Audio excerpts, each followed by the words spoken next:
What's up, you guys? This is Devin from Century Effects Studios, and we're back with another video. Today we're going to be talking about the Canon 1DC Mark II. Now, for those of you who don't know what the 1DC is, the 1DC is a hybrid cinema camera mixed in with a DSLR. So this is a video-heavy DSLR with all your logs and all your video sizes that you can shoot, the smallest video size, the biggest video size, the all-eye, the raw video, all this other stuff that you could do to make your cinema video look nice. That cinematic video always came out nice when Philip Bloom did it with the 1DC. But the thing about the 1DC was it was a little bit ahead of its time, and Canon didn't have a lot of time to mess with formats or do any of that stuff. They really just wanted to get a camera out, in my opinion. They just wanted to really get a camera out to show people, hey, we can do 4K and we can do all of this stuff. We can give you all of this stuff, and had oodles of video goodness in that camera. But the thing about it is they have a cinema line too. They have the C100, 300, the C100 Mark II, the C500, the C700. All of these cinema cameras devoted to making awesome video. They're starting to bring out new zooms for it, new lenses, new PL lenses, all these cinema lenses and all this other stuff. So these are the things that Canon want to focus on, but the 1DC was supposed to be like the top end of it.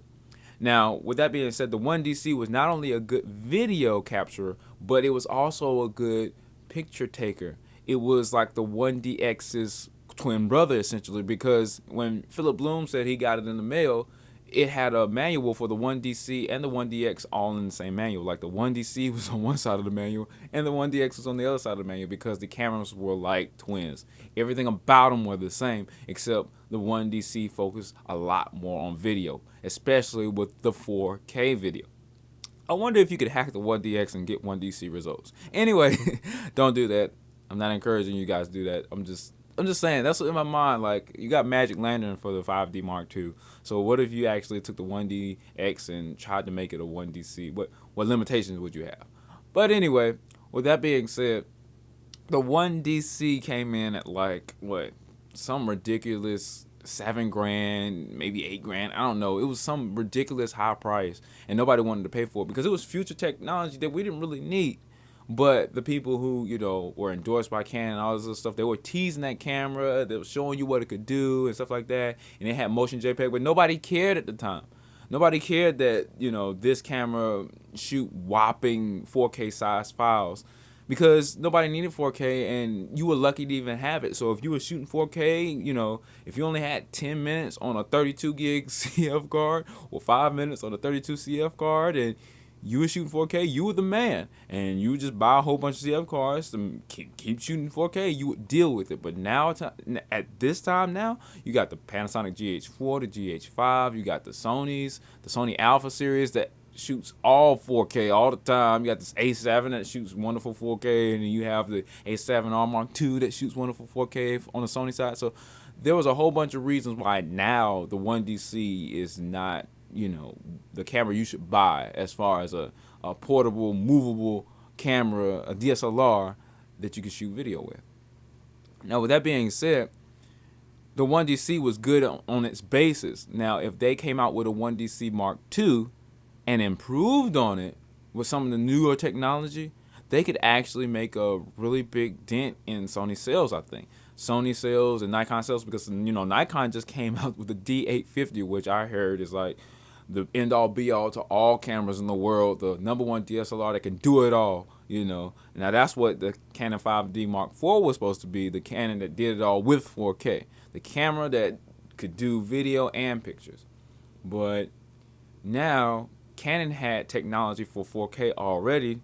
If they are improving on it for the 1DC, they might have something worth writing home about.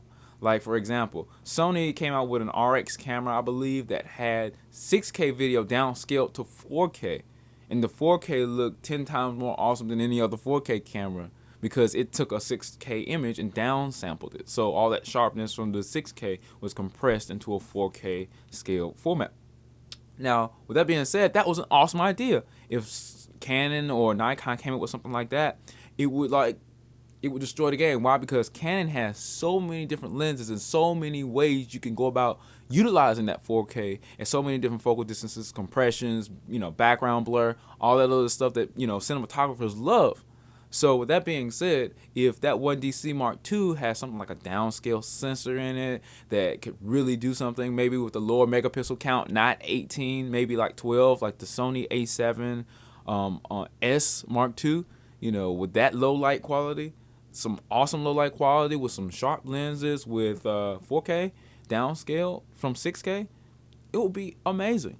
And then with that being said, you can lower the price because people already have 4K cameras out. It's not like it's a sought after thing, but to bring eyes to it, you could just bring down the price, give us log forms, give us waves, give us peaking, give us all the little attributes that help us expose our image the exact way we want to. That would be off the charts. A Canon 1DC with everything that we think Canon should be bringing to the table. Because the thing about it is the 5D Mark II was, I think, in my opinion, more than we ever expected when it came out. More than what we expected when it came out. You see what I'm saying? So what if we got that today? What if we got a 1DC with 8K in it that had a decent readable format or read-write format, so it don't take us forever to put it in our Premiere Pros and Final Cuts?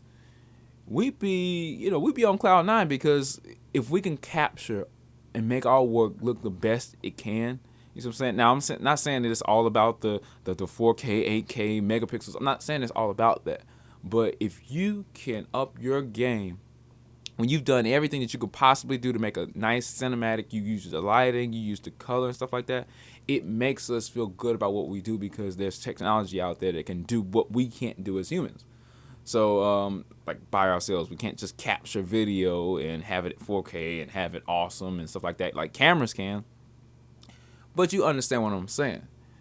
So with that being said, you don't really have to do much with the 1DC Mark II. You just have to probably have like a dual processor to handle all the 4K video that's coming from it. Don't have a big megapixel sensor on there, but still have like a 12 megapixel sensor on there. So if we wanted to do a little bit of photo capture, we could, but at least people know it's a cinema camera. Maybe have some new lenses to come out with it. Maybe have a new mount with it. Maybe have, you see what I'm saying? Or don't change the EOS mount, but maybe have a mount converter so it'll have all the lenses that you could possibly use. And then make it a little bit more video centric for the cinema cameras. Have some of the, like the built-in ND filter maybe. Try to do something like that. Maybe have a, what we call that, a movable sensor. That sensor that compensates for all the moving that you do. Sony has a 5-axis image stabilizer, which the sensor moves when you move. So you don't even have to really worry about your handheld video being unusably shaky. So with that being said, those are some of the things that we need to be looking for the 1DC Mark II.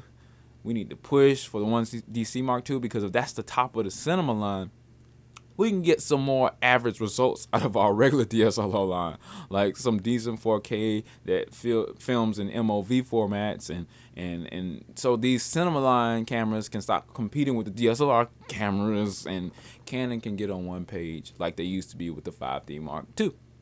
So with that being said, guys, I'm Devin with Century FX Studios. I'm not sponsored by Canon or anything like that. These are just my ideas and my thoughts on the Canon 1DC Mark II, because nobody's really talking about it that much. And I don't see a lot of ideas other than 8K.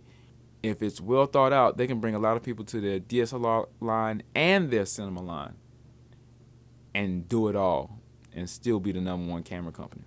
With that being said, I'm Devin with Century FX Studios again. Have a great day.